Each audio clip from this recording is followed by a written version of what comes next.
Hello everyone, कैसे हैं आप सभी लोग। आज के इस नए वीडियो में आपका स्वागत है। आज के इस वीडियो में मैं डिस्कस करने वाला हूँ पीएफ एग्जिट रीजन कोड का जो भी क्वेश्चन है, डाउट आपके, वो क्लियर करूँगा।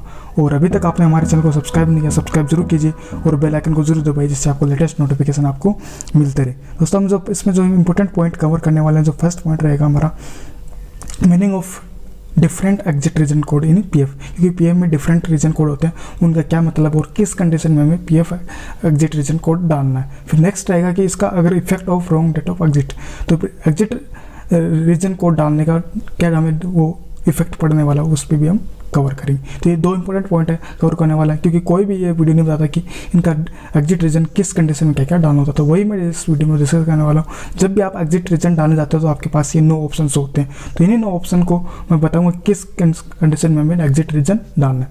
दोस्तों, अभी तक आपने हमारे चैनल को सब्सक्राइब नहीं किया, सब्सक्राइब जरूर कीजिए और इस वीडियो तक अंत तक जरूर बने रहे, जिससे आपको वो आने वाले फ्यूचर में अगर आप एग्जिट डाल रहे हो तो आप गलती ना करें, क्योंकि एग्जिट डालना बहुत बड़ी, क्योंकि एक बार अपडेट होने के बाद में आप इसे चेंज नहीं कर सकते।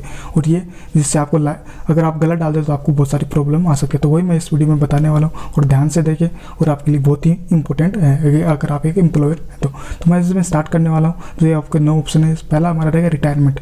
जब आप डालते हो रिटायरमेंट का जो एग्जिट रीजन कोड होता है वो किस कंडीशन में डालते हैं। ये permanent discontinue of work at the age 58, जब उस एम्प्लॉय की 58 एज हो गई है और वो परमानेंट अपनी जॉब छोड़ना चाहता है कि मैं आगे कहीं और काम नहीं करना चाहता, तो उस कंडीशन में आपको रिटायरमेंट का ऑप्शन सेलेक्ट करना और वो एग्जिट रीजन अपडेट करना रिटायरमेंट में। फिर नेक्स्ट जो हमारा रहेगा डेथ इन सर्विस।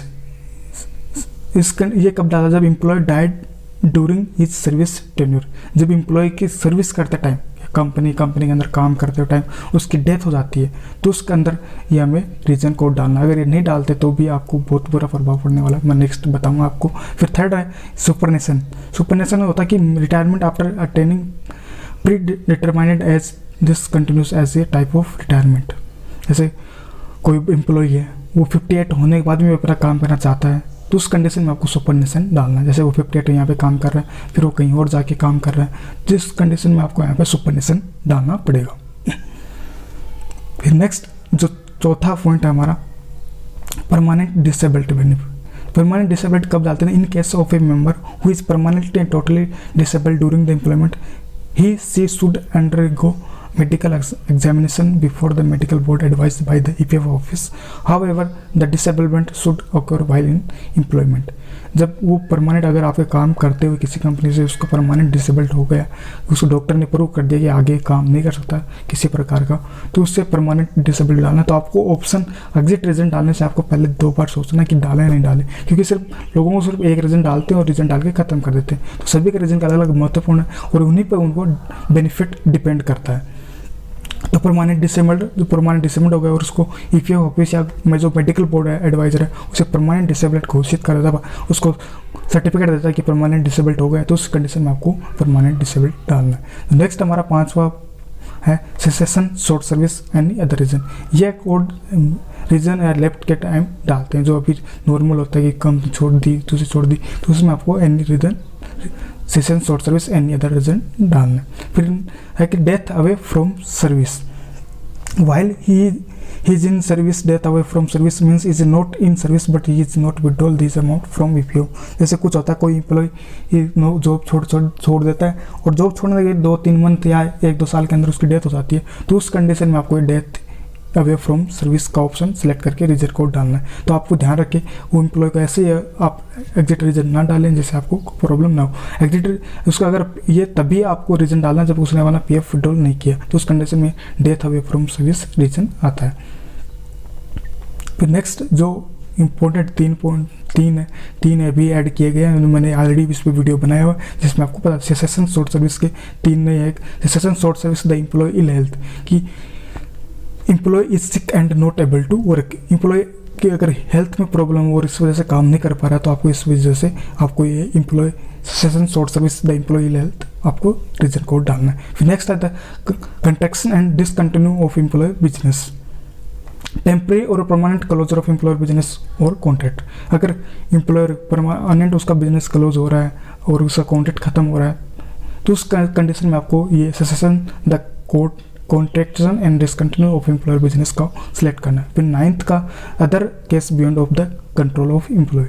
इस कंडीशन में ट्रांसफर अदर कंट्री या कंपनी, जैसे एम्प्लॉय कोई भी अपने कंट्रोल में नहीं पाता, जैसे वो किसी दूसरी कंट्री में जाता है, उसका पीएफ नहीं कटता, या कोई कंपनी दूसरी कंपनी में ट्रांसफर हो जाता है जहाँ पे उसका पीएफ है नहीं उस कंपनी में, तो उस कंडीशन में आपको ये अदर केस बियॉन्ड डालना है। इसके अलावा जो भी ऐसे कंडीशन है जिसमें एम्प्लॉय के कोई कंट्रोल में हो, तो इसका इन तीनों का रीज़न है कि आपको इस तीनों रीज़न आप डालते हो तो इस एम्प्लॉय को बेनिफिट मिलता है, एम्प्लॉय का टीडीएस अब कटता नहीं है। जब उसकी कितनी भी सर्विस हो तो इस 3 कंडीशन में आपका टीडीएस बिल्कुल भी अप्लीकेबल नहीं होगा। तो ध्यान रखें, और ये 9 रीज़न है जो आपको इंपॉर्टेंट होगा, उनको ध्यान से आप डालें, क्योंकि गलती करने से आपको बहुत सारी प्रॉब्लम, जो गलती आप करोगे मैं आपको बताता हूँ सबसे बड़ी आपकी प्रॉब्लम क्या होगी। Effect of wrong date of exit, जो फर्स्ट हमारा जो पॉइंट है कि मार्केटिंग में date of exit employee claim submission, उसका क्लेम सबमिशन नहीं होगा, उसको प्रॉब्लम होगी।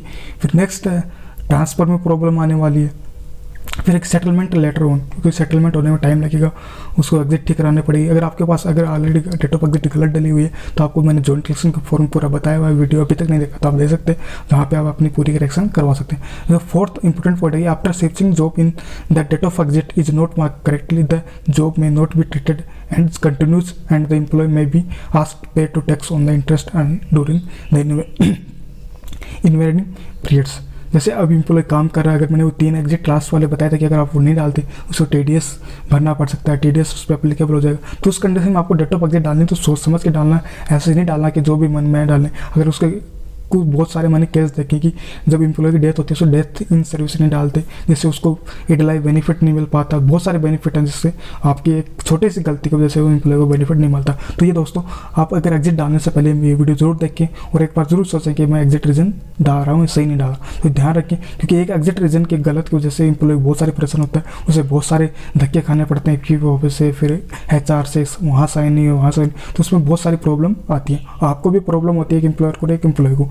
तो एक बार डालने से पहले सिर्फ 1 सेकंड सोच ले, क्योंकि एक बार 10 मिनट सोचने से आपका फ़र्क नहीं पड़े, लेकिन उसके सोचने से आपको महीने का 2 महीने का पेमेंट उसका विड्रॉल में प्रॉब्लम आ सकती है। तो जो डेथ के केस होते हैं वो डिसेबल्ड परमानेंट, तो उसमें ध्यान रखिए जिससे उनको एम्प्लॉय को प्रॉब्लम नहीं। तो आज की वीडियो में इतना ही। ये वीडियो कैसा लगा जरूर बताइए और ज़्यादा से ज़्यादा जरूर शेयर कीजिए, जिससे लोगों को बेनिफिट मिले और जागरूक रहे, जिससे आपको कोई प्रॉब्लम है। कुछ भी प्रॉब्लम है तो आप कमेंट करके पूछ सकते हैं। थैंक यू, धन्यवाद।